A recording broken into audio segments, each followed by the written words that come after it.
Bienvenue à tous et toutes dans cette vidéo où je vais répondre à la question de Cathy Carasso. Je vous ai proposé une vidéo dans laquelle j'ai parlé de la différence entre je suis, c'est-à-dire ce que je suis, le soi, et l'âme. Et dans les commentaires, Cathy m'a demandé et l'ego dans tout ça. Comment est-ce qu'on peut le définir? Où est-ce que ça se situe? Et je te remercie Cathy pour cette question. Alors l'ego, pour moi, c'est l'image que j'ai de moi. L'ego, c'est l'image de soi avec un S majuscule. Soi, pourquoi soi a besoin, d'une image de lui-même? J'en ai parlé évidemment dans cette vidéo, précédente. Soi est, illimité. Ce qu'on est vraiment est infini. C'est subtil, c'est invisible et donc ça n'a pas de contour, ça n'a pas de forme. Donc soi va prendre, une identité, va avoir besoin d'un miroir qui lui renvoie un reflet de lui-même. Il va avoir besoin d'un corps, d'une structure matérielle, un corps physique, tangible, pour pouvoir faire l'expérience de lui-même au travers de ses 5 sens et de tout ce dont il a accès dans son corps physique. Et également cette conscience intérieure qui nous permet de pressentir notre présence, je suis ce que l'on est, mais on ne peut jamais le décrire ni le définir de manière juste parce que quand on utilise des mots, on passe par la pensée, le mental, euh, qui ont la faculté de nous permettre de définir les choses, donc de les limiter, mais en même temps, on ressent en fait l'énergie qui est véhiculée dans ces mots. Mais les mots sont toujours limités. Je vais prendre un exemple. Si je veux parler du silence, qui permet de ressentir l'infini et l'illimité qui dépasse le mental, qui dépasse les concepts, puisque dans la matière, tout a des contours, tout a un début et une fin. Quand je parle du silence, eh ben, j'interromps le silence, je romps le silence. Et pourtant, c'est la façon que je prends pour vous inviter à faire l'expérience du silence et écouter, entre guillemets, le silence pour aller dans la profondeur de soi-même. Donc, le soi a besoin d'une image de lui-même pour pouvoir interagir dans le monde, faire des expériences, concrétiser, matérialiser, ressentir toutes ces dimensions au sein de la matière, du monde tangible, visible, concret. Alors, ça, c'est l'ego. L'ego n'est pas le problème en soi. L'ego n'est pas l'ennemi à abattre puisque c'est simplement un outil, c'est un instrument, c'est une interface pour prendre conscience de soi et faire des expériences dans la matière. Le problème, c'est que l'être humain que nous sommes, à partir du moment où, en tant que soi, on incarne un corps, on va oublier notre vraie nature, on va oublier notre essence, on va oublier ce que l'on est vraiment. Et donc, le petit enfant qui naît, il n'a pas conscience d'exister au départ. Et au fil de son évolution, sa croissance, il va se rendre compte qu'il a un corps physique, qu'il a une apparence, il va absorber, être totalement imprégné de toutes les croyances, de toutes les valeurs, de toutes les idées avec lesquelles il évolue au sein de son milieu familial, au sein des gens qu'il côtoie à l'école, au sein de son environnement religieux, les croyances religieuses, les croyances culturelles. Par exemple, moi, je suis née en France, je viens d'un milieu, j'ai été élevée dans une culture catholique. Tout ça, ça me donne une identité, ça me donne certaines caractéristiques. Et donc, ces influences que l'on reçoit, on ne les choisit pas. Et en fait, c'est ce qui va venir nourrir, alimenter l'image que j'ai de moi. Donc l'image que j'ai de moi, elle est totalement subjective et elle est par rapport à un milieu donné et des influences données qui peuvent évoluer, qui sont changeantes. Alors que je suis, il est permanent, il est omniprésent, il n'a pas de variation, il ne dépend pas du temps. C'est quelque chose qui est immuable en fait. Donc, le problème de l'être humain, c'est de s'identifier à quelque chose qui est changeant, qui est subjectif, qui très souvent est erroné par toutes ces croyances qui sont très très loin de la vérité de ce que l'on est, et de croire que l'on n'est que cela. C'est-à-dire de croire qu'on n'est que notre corps physique, de croire qu'on n'est que notre personnalité avec ses limites, parce que, en fait, au moment où on s'identifie à tout ça, eh bien, on devient extrêmement fragile, extrêmement vulnérable, puisque, à partir du moment où on sait qu'on est et qu'on va mourir et qu'on croit qu'on n'est que notre corps, cette fragilité amène de la peur, et une fois qu'on est vraiment identifié à un personnage, au faux moi, à la persona, ça décrit quelque chose de faux, d'illusoire, de virtuel. Une fois qu'on est identifié à ça, en fait, on va être animé par la peur. La peur ultime, c'est la peur de mourir, de disparaître, mais c'est aussi avant tout la peur de perdre quelque chose, la peur de rater, la peur de manquer quelque chose, la peur de manquer aussi de ce dont on a besoin pour vivre dans notre corps physique. C'est la peur de faire du mal, c'est la peur de souffrir. Enfin bref, on ne se rend pas compte, une fois qu'on est identifié à ce personnage, à cet ego, qu'on est totalement soumis à la peur et que nos choix et nos décisions se font par rapport à toutes ces peurs. Et l'autre problématique dans l'identification à l'image de soi, c'est que on ne peut pas avoir confiance en nous, puisque ressentant cette fragilité, étant plus ou moins conscient de cette fragilité, on ne peut pas se fier à ce corps, à ce personnage, à ce caractère, à cette personnalité. Le seul moyen d'avoir confiance en soi, c'est de découvrir sa vraie nature, de découvrir qui on est vraiment, parce que, comme je le disais tout à l'heure, c'est immuable, ça ne change pas, et c'est notre omniprésence, donc une présence permanente, qui est difficile encore une fois à envisager pour le mental, hein, puisque c'est illimité, infini, permanent. C'est omniscient, c'est-à-dire que j'ai toutes les informations dont je peux avoir besoin à un instant T. C'est omnipotent parce que ça me fournit également tous les pouvoirs dont je peux avoir besoin pour moi-même au moment où j'en ai besoin.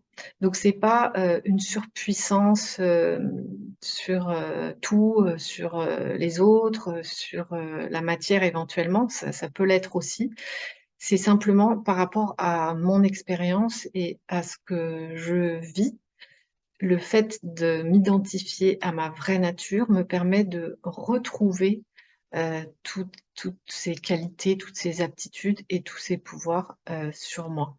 C'est là où je trouve en fait la confiance en moi et la confiance en la vie, puisque je suis n'est pas séparée de tout le vivant, de tout cet ordre, cette intelligence supérieure qui régit la vie sous toutes ses formes.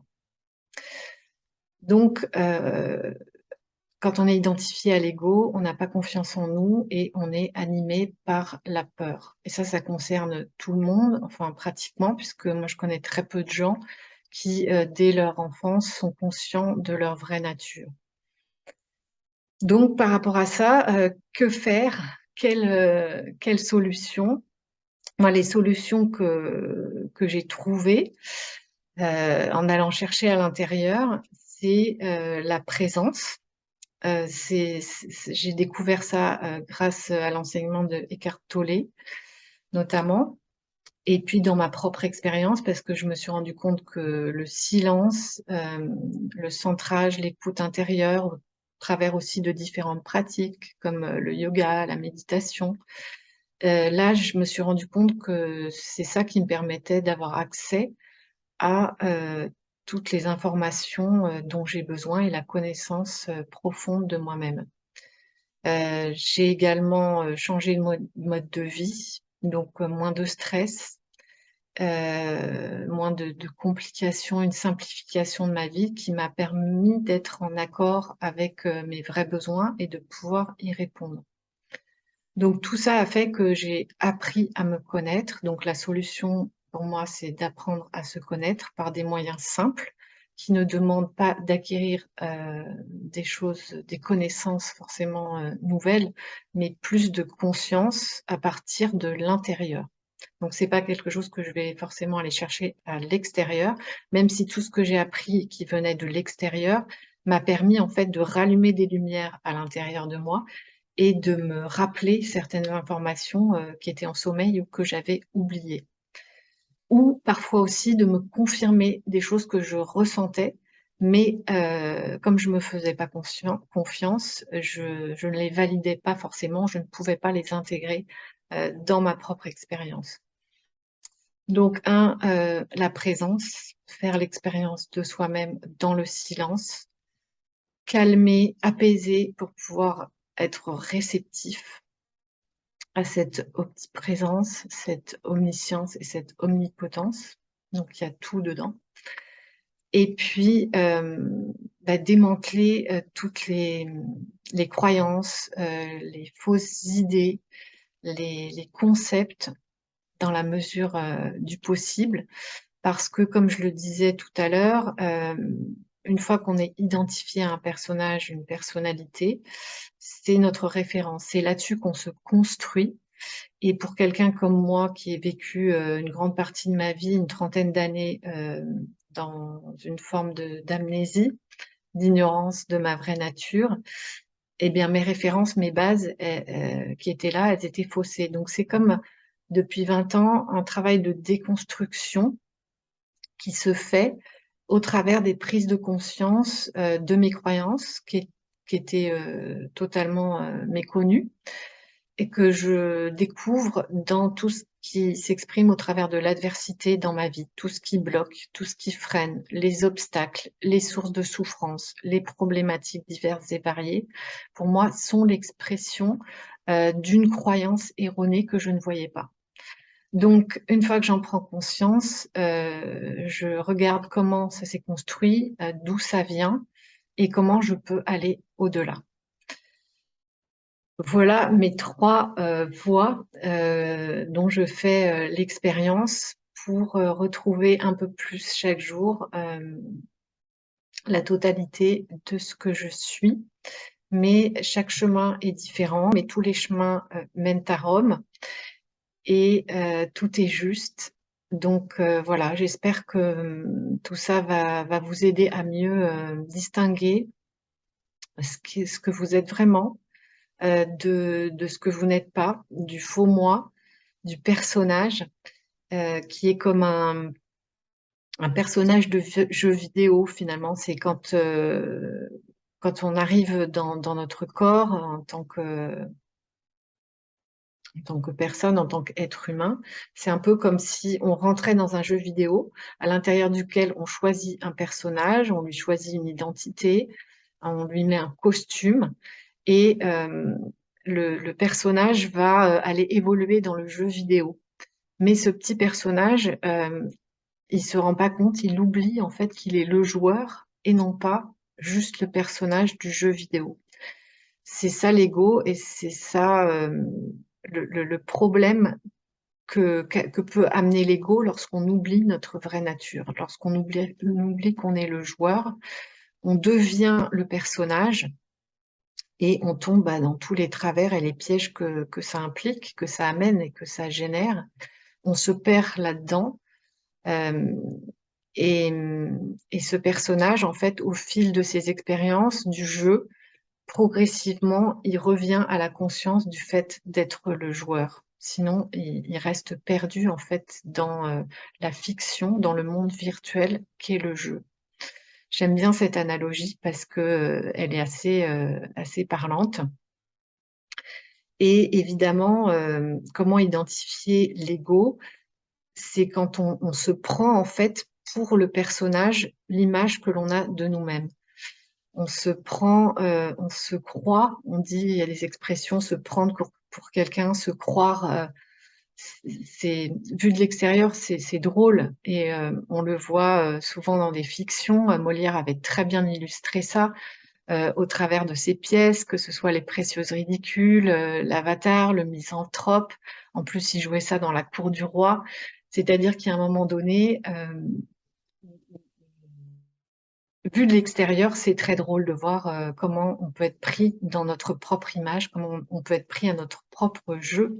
Ça, c'est une autre expression courante. On est pris dans notre propre jeu vidéo. Donc si vous avez, du mal à saisir de quoi il s'agit, bah, regardez, toutes ces pièces de Molière, par exemple, où vous allez, pouvoir ressentir ce que c'est que d'être pris à son propre jeu, le jeu de l'ego. Et cette prise de conscience-là peut aider à sortir et à revenir à sa position, sa perspective, de joueur et donc de pouvoir, déclencher un processus d'éveil, en fait, hein, tout simplement. Donc, c'est pas il n'y a pas besoin forcément de quelque chose d'un chemin spirituel, d'un engagement. L'éveil, il est proposé dans chaque expérience de la vie et toutes les expériences sont des invitations à ça. Toutes les expériences sont initiatiques, si on veut bien les voir comme telles et à chaque fois qu'on est, sous l'emprise de la souffrance, c'est une invitation renforcée, c'est un signal en 4 par 3, un panneau indicateur qui vient nous dire, bah, si tu souffres, c'est qu'il y a quelque chose qui est pas juste dans ta façon de regarder, dans ta perspective. Tu es pris au jeu, d'une situation, de certaines circonstances, de relations, de simples propos et il est nécessaire de changer de perspective.